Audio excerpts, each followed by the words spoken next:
उन्हें जब पता चला कि फरहाद बिन्यामीन का बेटा है तो सांस हलक में थम गया था। मर्द डरपोक निकले तो देखकर रोना आता है और मैं हंस रही हूँ। सिक्योरिटी तो वापस होगी। मंटो जब फैसला कर लेता है तो बस कर लेता है। आपको सचमुच लगता है कि मैं कोई बहुत बुज़दिल इंसान कावर्ड हूँ? मैं समझती थी आप लड़ना नहीं चाहते, मैं ये नहीं जानती थी कि आप लड़ ही नहीं सकते। सबको पता है मंटो सर को सिक्योरिटी मिल गई है, वो डर गए हैं। वो बहुत खतरनाक लोग हैं सर। अपने घर में अकेला रहता हूँ मैं, ना कोई मुलाजिम है ना कोई गार्ड, तो फिर कैसे अस्सलाम वालेकुम। महमल जब अपनी फुप्पो को बताती है सर मंटू को जब पता चला कि फरहाद बिन्यामीन का बेटा है तो उनका सांस हलक में अटक गया था।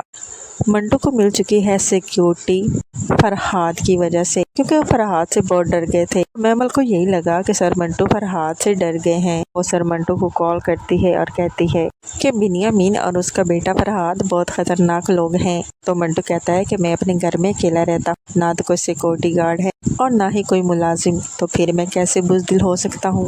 तो महमल की फुप्पो सरैया महमल से कहती है कि मर्द अगर डरपोक हो तो रोना आता है, मगर मैं देखो हंस रही हूँ। मंटू जा रहे होते हैं सुबह कॉलेज में, मगर आगे से फरहाद की गाड़ी आ जाती है और उसे रोक लिया जाता है और उनके गार्ड जाकर मंटू को रोक लेते हैं। आगे क्या फरहाद करने वाला है मंटू के साथ जानने के लिए बने रहे चैनल के साथ। चैनल को कभी सब्सक्राइब, बेल आइकन को जरूर प्रेस करें ताकि नई नई वीडियोस आप तक पहुंचती रहे। लाइक भी करें, शेयर भी करें और अपने कमेंट्स भी दीजिए। अल्लाह हाफ़िज़।